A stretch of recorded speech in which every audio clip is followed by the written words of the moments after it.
Sir Israel ఇరాన్‌కి సంబంధించి చివరి question sir. ఇప్పుడు ఈ దశలో పాకిస్తాన్‌ని మనం ఎలా చూడాలి? అంటే వాళ్ళకి మిత్ర దేశంగా ఉండింది. మొన్న మునీర్ లంచ్ మీటింగ్‌లో కేవలం దీని మీదే జరిగింది ఇరాన్ మీద అని అంటున్నారు. ఎక్కడ కూడా పాకిస్తాన్ సమర్థించినట్టు కనిపించట్లేదు. పైపెచ్చేమో పాకిస్తాన్ గగనతలం వాడుకున్నారనేటువంటి కొన్ని పత్రికలు చేస్తున్నాయి. సో దీంట్లో పాకిస్తాను ఇరాన్‌తో కలిసి ఉంటుందా? బయటకొచ్చినట్టా? ఎట్లా మన పాకిస్తాన్‌ని మనం చూడాలి ఈ టోటల్ ఎపిసోడ్‌లో? పాకిస్తాన్ అనేది ఒక కిరాయి దేశం. సార్. ఎవరు పైసలు ఎక్కువ ఇస్తే వాళ్ళు పొట్టాసు పలుకుతారు. ఇంకా పచ్చిగా చెప్పాలంటే బజార్‌లో ఉన్నటువంటి ఒక వేశ్య అని చెప్పొచ్చు. సార్. పైసలు ఎవరిస్తే వాళ్ళ దగ్గరికి పెడతారు. అదే అంతకు మించి ఏమీ లేదు వాళ్ళకి. వాళ్ళకంటూ ఒక విలువలు లేవు. వాళ్ళకంటూ ఒక అస్తిత్వం లేదు. వాళ్ళకంటూ ఒక గౌరవం లేదు. ఆ భూభాగాన్ని ఎవరు వాడుకుంటే వాళ్ళకి పెడతారు. అమెరికాకి అవసరం వచ్చింది ఈ అటాక్ చేయడానికి. కాబట్టి వాళ్ళ ఎయిర్ స్పేస్‌ని వాళ్ళ దీన్ని వాడుకొని బలూచిస్తాన్ మీదుగా వెళ్ళి అక్కడ కొట్టొచ్చారు. దానికి ప్రతిఫలంగా ఏం ఏం ఏం అడిగారో మనకు తెలియదు. ఎందుకంటే వాళ్ళ ప్రజలకు ఏదో మాకు లోన్లు ఇవ్వండి, పెట్టుబడులు పెట్టండి, మాకు ఏదో ఇక్కడ మాకు ఏదైనా డొనేషన్లు ఇవ్వండి, ఇవి అడగరు వాళ్ళు. వాళ్ళు అడిగేది ఏకైక విషయం ఏముంటుందంటే భారతదేశం మీద మేము యుద్ధం చేయడానికి మాకు క్షమత పెంచండి, మాకేవో అడిషనల్ అస్త్రాలు ఇవ్వండి, అడిషనల్ బాంబులు ఇవ్వండి, లేదో అడిషనల్ ఏదో మాకు టెక్నాలజీ ఇవ్వండి, లేదా రేపటి రోజు మేము భారతదేశం మీద యుద్ధం చేసినప్పుడు మీరు ఆ పక్షాన్ని నిలబడండి. ఇటువంటివి అడుగుతారు. ప్రజలు తిండి లేక ఆహారం లేక అలమటిస్తున్నారు. వాళ్ళు ఆ దేశం సంక్షోభంలో ఉంది. భారతదేశం నీళ్లు ఆపేసిన తర్వాత వాళ్ళ వ్యవసాయం అస్తవ్యస్తం అయిపోయింది. మందులు మన దగ్గర నుంచి వెళ్ళకపోయేసరికి ఈ రోజు అక్కడ చిన్న తేలుకాటు, పాము కాటు కూడా మందులు లేవు. కుక్కలకి ర్యాబిస్ ఇంజెక్షన్స్ లేవు. బేసిక్ మెడిసిన్స్ కూడా లేకుండా సతమతం అవుతుంది దేశం. కానీ వాళ్ళ దృష్టి అంతా కూడా దీని గురించి ఉంది. కాబట్టి డొనాల్డ్ ట్రంప్ తో వాళ్ళు చర్చించినప్పుడు ఇటువంటివే అడిగి ఉంటారు.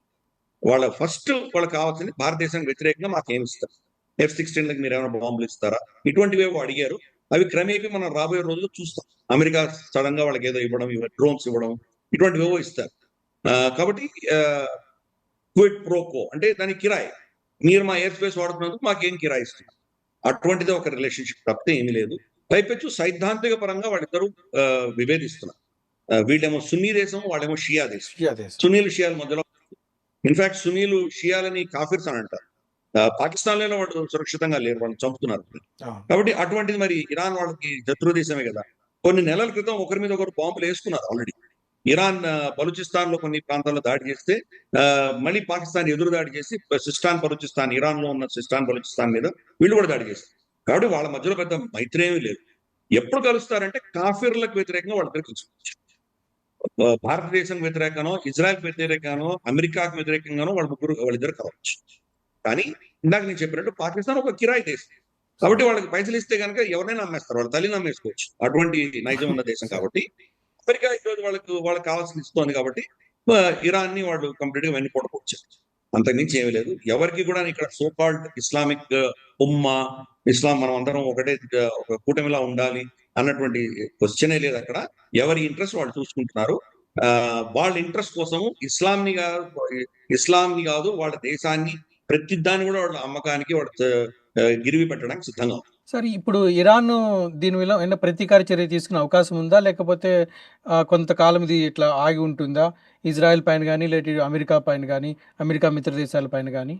తోక తొక్కిన త్రాచులాగా ఇప్పుడు వాళ్ళు దెబ్బతిని ఉన్నారు. వాళ్ళు తప్పకుండా వాళ్ళు ప్రతీకారం తీర్చుకొని తీరుతారు. ఇదే స్టేట్మెంట్ మనం పాకిస్తాన్ కూడా ఇవ్వచ్చు. మనం ఆపరేషన్ సింధూర్ లో వాళ్ళని ఎంత భయంకరంగా కొట్టామో మనం చూసాము. దాని యొక్క అంటే ప్రతీకార జ్వాలలు పాకిస్తాన్ లో కూడా ఉన్నాయి, అదే ఇరాన్ లో కూడా ఉంటాయి. కానీ ప్రత్యక్షంగా వాళ్ళు యుద్ధం చేసేటువంటి శక్తి వాళ్ళకి లేదు కాబట్టి పరోక్షంగా ఏదో చేస్తారు. అంటే వాళ్ళ ప్రాక్సీలను పెట్టి ఏమైనా చేయొచ్చు. ఫర్ ఇన్స్టెన్స్ ఏదో హైజాక్స్ చేయొచ్చు, లేదా ఏదో తెలియకుండా బాంబులు పెట్టి పేల్చొచ్చు. వాళ్ళ ఎయిర్పోర్ట్స్ లోనో, ఎయిర్వేస్ లోనో, మన రైల్వేస్ లోనో ఎక్కడో దగ్గర పెట్టి పేల్చొచ్చు. పెద్ద విధ్వంసం సృష్టించవచ్చు, తెలియకుండా టెర్రరిస్ట్ యాక్ట్స్ చేయొచ్చు. ఇటువంటివి ఏవో చేస్తారు. బహుశా మనకు ఇంకా రిపోర్ట్స్ రాలేదు, కానీ అహ్మదాబాద్ లో మన ఎయిర్ ఇండియా ఫ్లైట్ కూలిపోయింది. అది దాంట్లో ఏమైనా పాకిస్తాన్ హస్తం ఉందా అన్న ప్రశ్నలు లేకపోలేదు. బహుశా వాళ్ళు ఏమైనా ఎలక్ట్రానిక్ జామింగ్ చేశారా? ఎలక్ట్రానిక్ జామింగ్ చేసేసరికి ఆ పైలట్, ఎందుకంటే టేక్ ఆఫ్ అయిన 10 సెకండ్స్ దాకా ఏమి మనకి ఇబ్బంది లేదు. 10 సెకండ్స్ అంటే ఆయనకు కనీసం వార్నింగ్ ఉండేది, కనీసం ఏటీసీకి ఏదో చెప్పుండేవారు, నేను చెప్పకుండా కొలాప్స్ అయిపోయిందంటే కనుక టెక్నికల్స్ నాకైతే అంత తొందరగా రాదు. టేక్ ఆఫ్ అద్భుతంగా జరిగింది కాబట్టి ఏం అవును. అవ్వలేదు దాంట్లో. డౌట్స్ చాలా మంది ఏం చెప్తున్నారంటే బహుశా ఎలక్ట్రానిక్ జామింగ్ ఏమైనా చేసిందా పాకిస్తాన్? అంటే చైనా దగ్గర చాలా అద్భుతమైనటువంటి ఎలక్ట్రానిక్ జామింగ్ మెషిన్స్ ఉన్నాయి వాళ్ళ దగ్గర. ఆ! ఎస్పెషల్లీ మైక్రోవేవ్ టెక్నాలజీ వాళ్ళ దగ్గర సాధించారు. సార్. దానిని ఏమైనా ఎక్స్పెరిమెంట్ చేశారు? ఇవన్నీ ప్రశ్నలు ఉన్నాయి. కాబట్టి అటువంటివేవో ఒక క్రూర చర్యలు చేసే ప్రయత్నం ఇరాన్ కూడా చేస్తుంది. బహుశా అమెరికన్ ఇంట్రెస్ట్స్ మీద చేయొచ్చు. తర్వాత మనకు ఇజ్రాయెల్‌లో చేయొచ్చు. అవును. లేదా యూరోప్‌లో చేయొచ్చు. సార్ ఎక్కడో దగ్గర వీళ్ళకు నష్టం వచ్చే దిశగా వాళ్ళు చేయొచ్చు. ఇన్‌ఫాక్ట్ దౌర్భాగ్యం పరిస్థితి ఏంటంటే ఇరాన్ మన మిత్ర దేశం అని మనం చెప్పుకుంటున్నాం గానీ, మన దేశంలోనే న్యూఢిల్లీలోనే వాళ్ళు ఒక టెర్రరిస్ట్ యాక్షన్ చేశారు. హ్మ్. ఇజ్రాయెల్ ఎంబసీకి చెందినటువంటి ఒక స్టాఫర్ తన పిల్లల్ని డ్రాప్ చేయడానికి స్కూల్‌కి వెళ్తుంటే అక్కడ ఆ కార్ కింద వాళ్ళు మ్యాగ్నెట్ బాంబ్ పెట్టారు.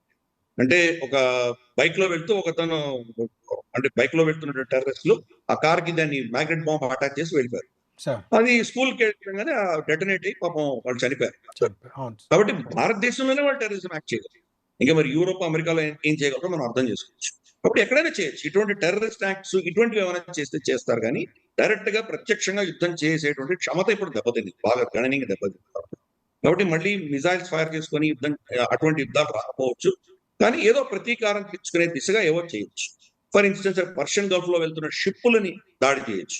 ఏదో యాక్సిడెంట్‌లా చిత్రీకరించి ఒక పెద్ద ఆయిల్ ట్యాంకర్‌ని పేల్చేయొచ్చు. ఆయిల్ ట్యాంకర్‌ని కొట్టేయొచ్చు. అటువంటిది ఏమైనా జరిగిందంటే ఆ పర్షియన్ గల్ఫ్‌లో నిప్పులు చెలరేగుతున్నప్పుడు అక్కడ మొత్తం ట్రాఫిక్ ఆగిపోయేటువంటి ప్రమాదం ఉంది. కాబట్టి ఇటువంటివేవో చేస్తే చేయొచ్చు. చేయొచ్చు గానీ డైరెక్ట్‌గా అటాక్ చేసే అవకాశాలు తక్కువ.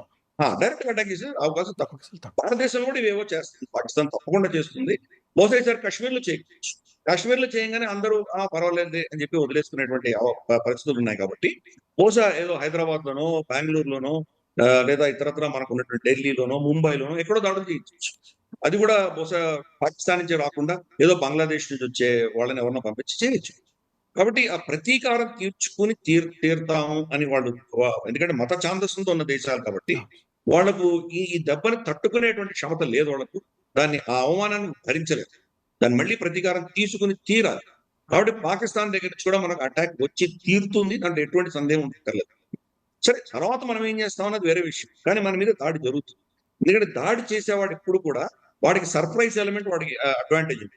సార్. మనకు తెలీదు ఎక్కడ స్లీపర్ సెల్స్ ఉంటాయి. హైదరాబాద్‌లో సడెన్‌గా ఒకరోజు మెట్రోలో బ్లాస్ట్ అయిందంటే మీరు ఏం చేయగలరు? దాన్ని ఎంత టెక్ చేయగలరు? అవును. అక్కడ ఆఫ్టర్ ఆల్ చెకింగ్ చేస్తోంది ఎంత చేస్తున్నారు ఏదో కన్వేయర్‌లో ఏస్తున్నారు సరిగ్గా తెలియకపోవచ్చు. కాబట్టి ఇటువంటి చాలా ఉంటాయి. ఎక్కడో ఒక దగ్గర అటాక్ చేశారంటే దాన్ని ఏం చేస్తారు? కాబట్టి ఇటువంటివి కొన్ని రిస్కులున్నాయి. కానీ ప్రత్యక్ష యుద్ధాలు మాత్రం జ ఇప్పుడు వాళ్ళు యుద్ధం చేసేటువంటి క్షమత వాళ్ళకి లేదు.